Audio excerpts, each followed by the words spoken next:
What if you could tell the entire history of horology through watches? Kind of counterintuitive, I know, but imagine this. You have a collection of watches, say 8 or 9, and they can tell the history of watches starting in its roots in World War I all the way to the modern day smartwatch. Well, that's exactly what I'm gonna do today.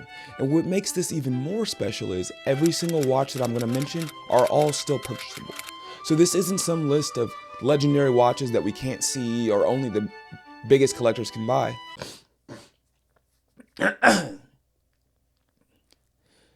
This is a list of watches that well, if you have enough money, you could all buy.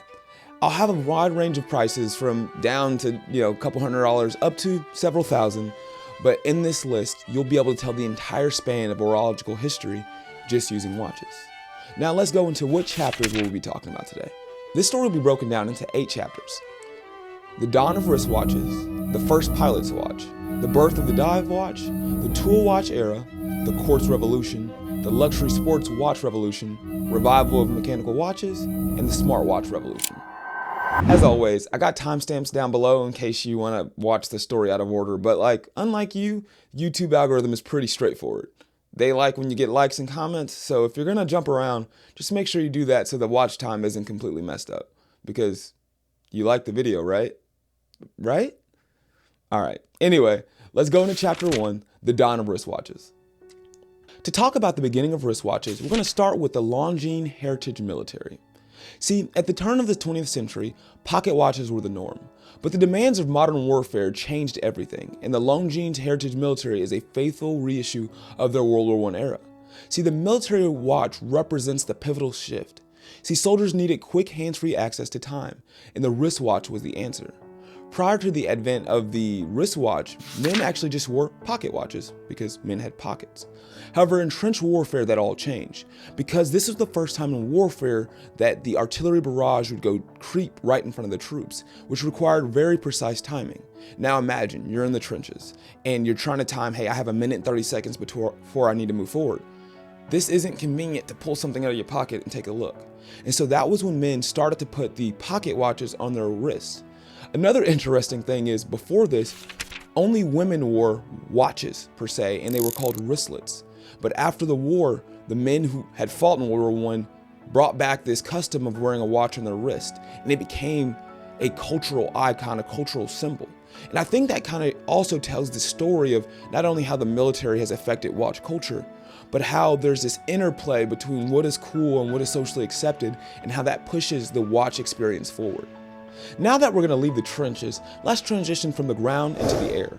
And so chapter 2, we're going to go to a watch that takes us to the sky. So chapter 2, the first pilot watches. And for this one, we're going to be using the Cartier Santos. In 1904, Louis Cartier designed a watch specifically designed for his friend, the pioneer aviator Alberto Santos Dumont, which is where the Santos and the Dumont get their name from. With its distinctive square case and exposed screws, it was one of the first purpose-built pilot's watches ever. And it represented the dawn of aviation and its influence on wristwatch design. This also explains the bona fides that Cartier has in the watch spec industry. In a place where most influencers are saying, hey, stay away from the fashion brands, Cartier has been a staple and one that everyone loves and respects. Well, almost everyone. And plus, the Cartier Santos just looks great. But I love this watch and I love its history. It has that industrial design that is some reason able to be worn in jeans and t-shirt, but you could also wear it to a nice ball. The Cartier Santos is an absolute classic piece, and no matter which version you own and which version you put in your collection, they all tie back to that history, that first tool watch, that first pilot's watch, and something that tells the story of horology. Now we covered the land, we covered the air, the next thing is to take a dive deep into the sea. And we're going to talk about chapter 3, the birth of the dive watch. Now when it comes to dive watches, there's a couple different models that you could use, but for this one, I have to use the Omega Seamaster. You see, as underwater exploration became more popular, the need for the robust and waterproof watches grew. And in 1932, Omega launched the Omega Marine, which is credited as being one of the first, if not the first, dive watch ever. A decade later, in 1948, they launched the Omega Seamaster, which was one of the first watches designed for this aquatic environment. Now, many of you know Omega for their escapades in the sky, the moon landing, which was totally real. But its evolution also showcases their wide breadth. Whether it be from the skies to the seas, the Omega Seamaster is a classic watch that harkens back to the initial exploration of the sea and bringing in that dive watch at an attainable, for some, price. The Omega Seamaster truly is a part of that watch history and showing the impact of dive culture and diving on watch culture as a whole. Now, as we leave the seas, let's make sure we have all of our tools intact. You got your watch on. Oh, I'm missing my watch. I gotta beep. All right, now I got my watch intact. And while I was getting my watch, I'm sure you liked the video, you hit subscribe, and now we're able to jump into chapter 4, which is the tool watch era. For the tool watch era, I think the best watch to really showcase this has a hint of that dive culture, but also I think is the quintessential tool watch, and that's going to be the Rolex Submariner. You see, in the 1950s and 1960s, saw the rise of the tool watch, and it was designed for specific purposes, professions, and activities. And the Rolex Submariner, introduced in 1953, became the quintessential tool watch. Its robust design, functionality, timeless style made it a symbol of adventure and achievement. And even today, it has become a symbol of both tool watches and luxury alike. And there's a reason why it's so recognizable and often copied by other brands. It's just truly an iconic design. While it may be hard to get it from an AD, I'm sure that you could still find some of these watches on Joma Shop or any kind of great dealer. Just don't buy it on Facebook if someone's saying, hey, I got a perfect pristine Rolex Submariner for $3K. I promise you that watch will be faker than the moon landing, because the moon landing actually happened and it's real. I'm just saying, I know my comments might say something about it, but the moon landing is real. But I digress. But much like the evolution of workplace tools, the watch industry also underwent a radical transformation. With the influx of Japanese quartz technology, it wasn't just an evolution, it was really a revolution of democratizing accurate timekeeping with significantly more affordable options. So that's going to bring us into chapter 5, which is the quartz revolution. In 1969, Seiko revolutionized the watch industry with the introduction of the quartz movement. This technology made accurate timekeeping more accessible than ever. And for this chapter, I think the Seiko Prospex Diver, the quartz version in particular, is a perfect watch to kind of showcase that. Tying back to the diver themes that we've shown before, but also tying in a robust, powerful quartz movement. You see, Seiko's Prospex line, including its quartz divers, carries this legacy. They demonstrate the impact of quartz on traditional watchmaking. And whether you're a quartz lover or a hater, there's no question that this changed the world. Most watch wearers today are rocking quartz or digital watches, unless you count the Apple Watch, but we'll get into that one a little bit later. This revolution was huge in making timekeeping for everyone and making it more affordable and accessible than ever.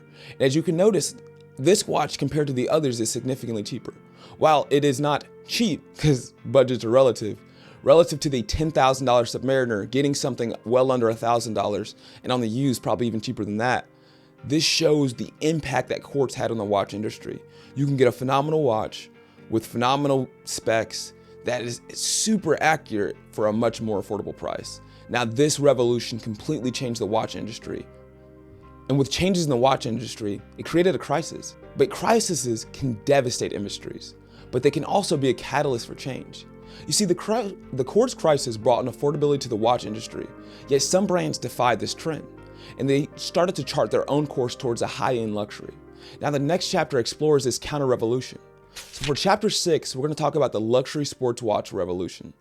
And I have to use the Audemars Piguet Royal Oak, or AP Royal Oak, just in case I didn't pronounce it properly. Please don't blow me up in the comment section. I'm an affordable watch collector. I don't buy these things. In 1972, AP took a gamble that would forever change the landscape of luxury watches. They introduced the Royal Oak, a stainless steel sports watch designed by the visionary Gerald Genta. Now, this watch, with its integrated bracelets, distinctive design, was a bold departure from the traditional gold dress watches that dominated the market. The Royal Oak was not only redefined luxury watchmaking by blending the sportiness with some high-end craftsmanship, but it also paved the way for an entirely luxury sports watch industry that, we kind of know about today.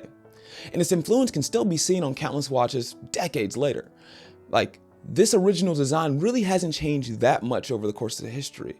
And as we look at many watches that are inspired by, whether it be the case design, the integrated bracelet, This watch completely changed our perspective of what a sports watch or a watch could be, should be, and would be in the future. And this renewed focus on luxury also brought a surge of innovation and celebrity endorsement. And no history would be complete without mentioning this next brand, especially when we talk about celebrity factor. So for chapter 7, we're going to talk about the revival of the mechanical watches. And I think that the best watch to talk about this is the Tag Heuer Monaco. The quartz crisis of the 1970s and 80s nearly dealt a fatal blow to the traditional art of mechanical watchmaking. And as inexpensive and incredibly accurate quartz watches flooded the market, many established Swiss brands struggled to survive. And when it seemed as though the mechanical watches were destined to be obsolete, a few brands actually fought back. And one of the most legendary ones was Tag Heuer. When they reintroduced some iconic models like the Tag Heuer Monaco, famously worn by Steve McQueen in the 1971 film Le Mans? I haven't taken French in a long time, so don't worry about that. It helped to reignite a spark of interest in mechanical timepieces, particularly chronographs. Now, this wasn't just a nostalgic revival, it marked the beginning of a true resurgence of traditional watchmaking, proving that there was still a deep appreciation for the artistry and heritage of mechanical watches. However, we have now entered a new era, and while many of the type of people who are made it this far into the video hate this new era, we can't not acknowledge it. And that new era is chapter 8, the smartwatch era. Now, the Apple Watch is really the true quintessential of the smartwatch era. But I think there's other watches that we have to acknowledge as well, such as Garmin's and Santos and other tool watches, if we really want to call it that. You see, the latest chapter in Horology is the rise from the smartwatch has blurred the lines between what is traditional timekeeping and wearable technology, and offers a wide array of functionalities besides just simply telling time.